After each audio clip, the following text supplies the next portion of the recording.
தமிழ்நாட்டிலே பாருங்க, ரயில் விபத்து உண்டாகும், பேருந்து விபத்து உண்டாகும். நல்லா கேட்டுங்க, ரயில் விபத்து, பேருந்து விபத்து, 2 சக்கர வாகன விபத்து அதிகமாக உண்டாகும். அண்மை செய்தியை பார்த்து வருகிறோம். சென்னையில் இருந்து போடி சென்ற ரயில் மதுரையில் தடம் புரண்டு விபத்து ஏற்பட்டிருப்பதாக தகவல் வெளியாக இருக்கிறது. ரயிலின் சக்கரம் கழன்று தடம் புரண்டதாக தகவல் வெளியாக இருக்கிறது. அண்மை செய்தியாக பார்த்து வருகிறோம். மொத்த நாட்டையும் உலுக்கி போட்டுள்ளது சென்னை அடுத்த கவரைப்பேட்டையில் நடந்த பயங்கர ரயில் விபத்து. சரக்கு ரயில் மீது எக்ஸ்பிரஸ் ரயில் மோதி கிடந்த கோர காட்சியை பார்க்கும்போது நெஞ்சமை பதைபதைத்து விட்டது. திருச்சி மாவட்டம் சிறுகனூர் அருகே மணல் லாரி மீது அரசு பேருந்து மோதிய விபத்தில் 20க்கும் மேற்பட்டோர் படுகாயமடைந்துள்ளனர். கூடுதல் சென்னையில் திமுக ஆட்சியின் அவலமாக அண்மையில் வாங்கப்பட்ட மாநகர பேருந்து தீப்பிடித்து எரிந்த சம்பவம் மக்களை கடும் அதிர்ச்சிக்குள்ளாக்கியுள்ளது. ஸ்ரீவில்லிபுத்தூர் அருகே தனியார் மினி பேருந்து கவிழ்ந்து பள்ளி மாணவர்கள் உள்பட 4 பேர் பலியாகியுள்ளனர். வயலூர் அருகே 2 தனியார் பேருந்துகள் நேருக்கு நேர் மோதி விபத்துக்குள்ளானதில் கல்லூரி மாணவ மாணவிகள் உள்பட 30க்கும் மேற்பட்டோர் காயமடைந்தனர். ஆண்டிப்பட்டி அருகே சுற்றுலா பேருந்து கவிழ்ந்த விபத்தில் 15க்கும் மேற்பட்ட மாணவ மாணவிகள் மற்றும் 2 ஆசிரியர்கள் காயமடைந்தனர். சென்னையிலிருந்து 31 பயணிகளை ஏற்றிக்கொண்டு ஆம்னி பஸ் கோவை நோக்கி வந்தது.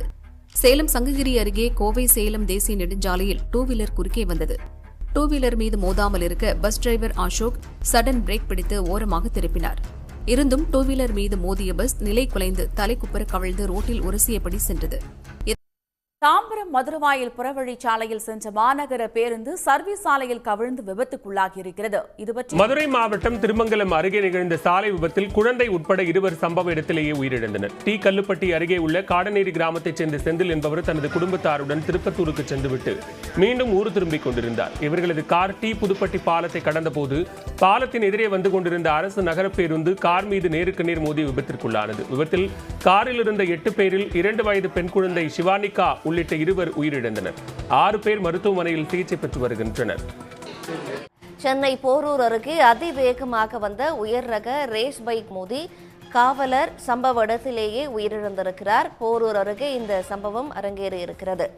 போரூர் காவல் நிலைய காவலர் குமரன் தாம்பரம் மதுரவாயல் புறவழிச்சாலையில் ரோந்து பணியில் இருந்தபோது அதிவேகமாக வந்த உயர் ரக ரேஸ் பைக் மோதி உயிரிழந்திருக்கிறார். ரேஸ் பைக்கை ஓட்டி விபத்தை ஏற்படுத்திய இளைஞரும் படுகாயமடைந்திருக்கிறார்.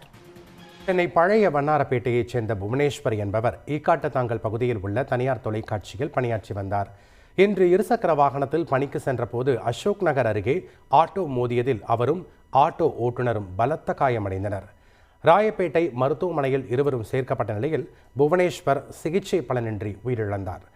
சேலம் மாவட்டம் பூவனூரைச் சேர்ந்தவர் லட்சுமணன் மனைவி வேதவள்ளியுடன் 2 வீலரில் உறவினர் திருமணத்திற்கு சென்றார். சுக்கம்பட்டி அருகே சென்றபோது முன்னால் வேகமாக சென்று கொண்டிருந்த லாரி திடீரென வேகத்தை குறைத்தது.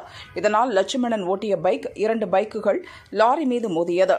பைக்குகளுக்கு பின்னால் வந்த தனியார் பஸ் 2 பைக் மீதும் பலமாக மோதியது. இதில் லாரி பஸ்ஸுக்கு இடையில் 2 2 வீலர்களும் சிக்கி உருக்குலைந்தது. இந்த விபத்தில் லட்சுமணனின் மனைவி வேதவள்ளியின் தங்கை மகளான 1.5 வயது பெண் குழந்தை ரித்திகா, மற்றொரு 2 வீலரில் வந்த தம்பதியர், அவர்களது குழந்தை என 5 பேர் சம்பவ இடத்திலேயே இறந்தனர்.